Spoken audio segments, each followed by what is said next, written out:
Balik ka nga dito, Pamela. Ano ba yung boyfriend mo? Hindi mo nagpaalam sa akin na magpo-propose sa'yo ngayon, ha? Mama, tinatawagan ka daw niya. Hindi ka naman daw sumasagot. Oo, so ngayon kasalanan ko pa. Eh, pwede naman niya ako puntahan sa office. Sorry na, ma. Huwag ka nang magalit yung wrinkles mo. Ay, tigilan mo ako, di ako natutuwa sa'yo. Sorry na, ma. Huwag ka nang magalit, please. Ako, hindi lang talaga kita mahal. Ako talaga, Pamela. Alam ko namang love mo ko eh. Pero ma, may isa pa pala akong request. Ay, naku. Alam ko na yung request mo.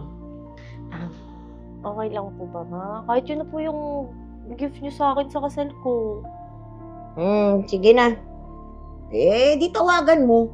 Tapos, di sabihin mo sa kanya na gusto mo siya ang maghatid sa'yo sa altar. Talaga ba?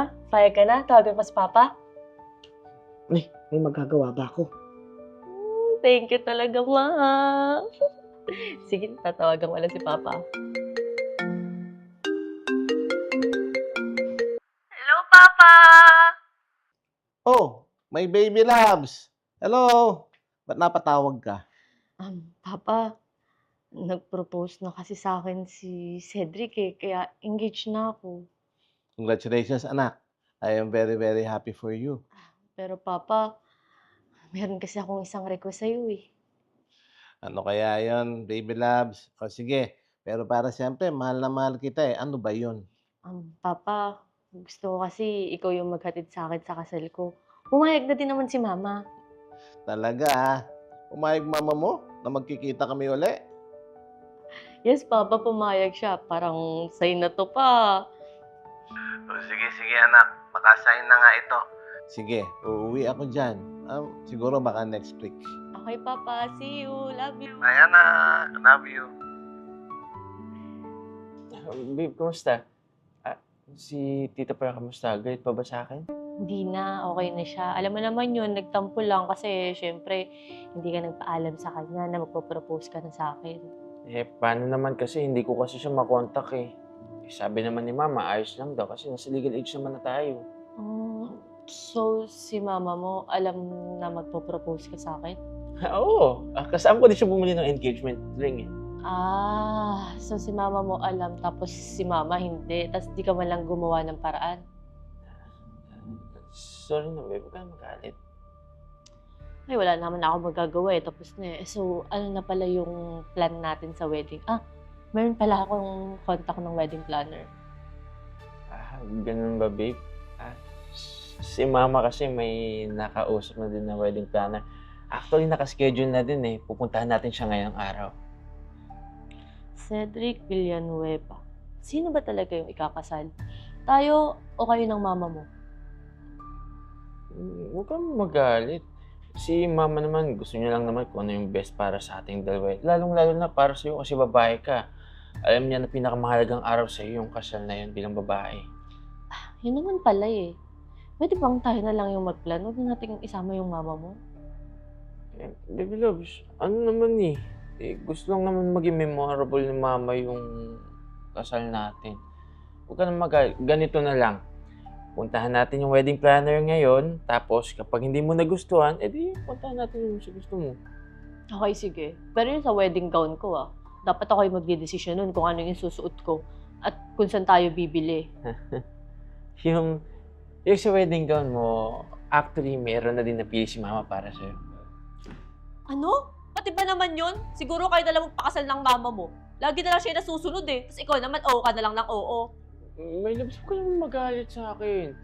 Tumutulong lang naman si Mama para maging espesyal yung kasal natin eh. Hindi siya tumutulong. Siya yung nagdidesisyon ng lahat. Ikaw naman, oo ka naman ng oo sa mga desisyon niya. Alam mo kung ganyan ka ng ganyan, ewan ko na lang talaga. Alam mo, pinalaki ako ng magulang ko ng may sariling desisyon. May labs, please ka magalit. Sumunod na lang tayo kay Mama. Kasi pag hindi tayo sumunod kay Mama, baka magalit siya sa atin. Alam mo, para tapos na to. Ito na yung singsing Kayo na lang ng mama mo magpakasal. My loves!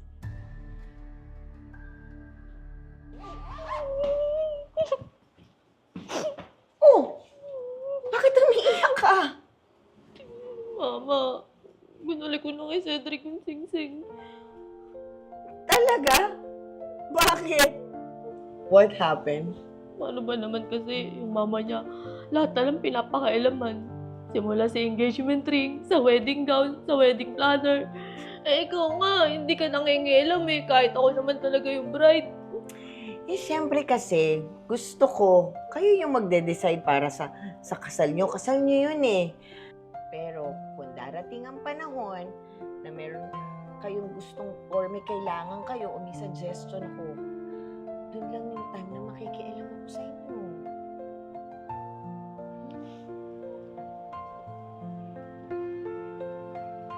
Dumating na panahon. Andito na ako, baby loves. My loves. Papa, ba't ang aga niyo po? Sabi niyo po sa akin, next week pa kayo uuwi.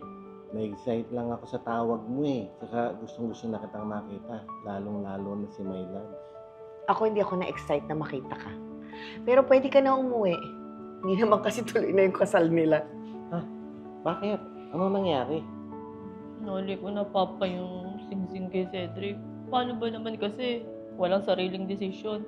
Lagi na lang mama ng mama niya. Tama yan, anak. Alam mo, ang pagpapakasal, hindi yan parang kaning mainit. Na pag napaso ka, iluluwa mo na lang basta-basta. Hoy, William, ako nga sa'yo nun eh. Pasong-paso na ako, pero hindi kita niluwa. Nagtiis ako sa'yo ha, kahit ikaw, puro ka pasarap. Ano? Ba't sa akin na naman napunta ang usapan? O bakit? Kanino pa ba? Makapayo ka sa anak mo. Para namang may ambag ka dito sa buhay niya. Oo naman. Kakadating ko lang. High blood ka na naman sa akin. Mama, papa, minsan lang tayo magsama-sama ng tatlo. Pwede ba? Peace muna. Sige, sige. Ano? Nagugutom na ako. Kadarating ko lang. May pagkain ba tayo dyan? Ay, naku. Diyos ko talaga tong tatay mo. Hanggang hindi pa rin nagbabango. O, sige na. Ahinan mo na yan at pakainin mo talaga sa kwarto. Tara na, papa. Pasok ka na.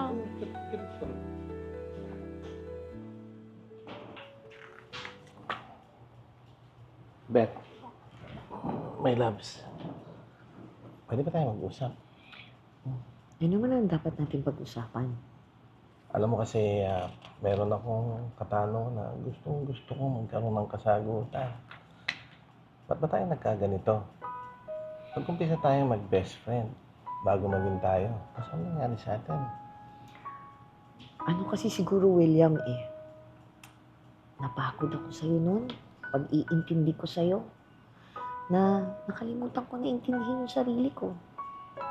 Pero alam mo, nung naghiwalay tayo, nakita ko ulit yung sarili ko, saka yung self-worth ko. Sorry, Beth.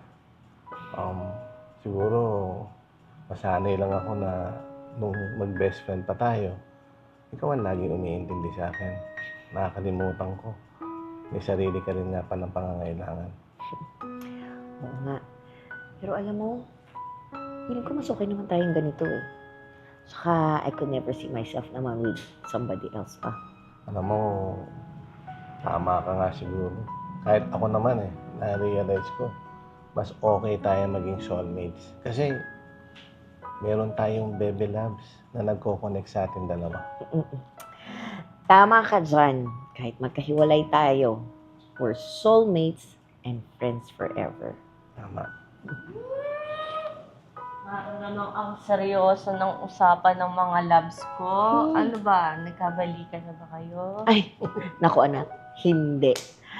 Pero, okay na kaming ganito. Friends and papa mo. Tama, anak. Soulmates kami ng mama mo. Forever. Saka, loves ka naman talaga namin. Tama. Kayong dalawa. Loves ko naman din kayo eh. Kaya nga kahit hiwalay na kayo, di ba? Salamat kasi nandiyan pa rin kayong dalawa para sa akin. Of Loves course. ko. Ay, naku kayo. Tumigil na. Kayo talaga. Mama mo talaga pakipot lagi.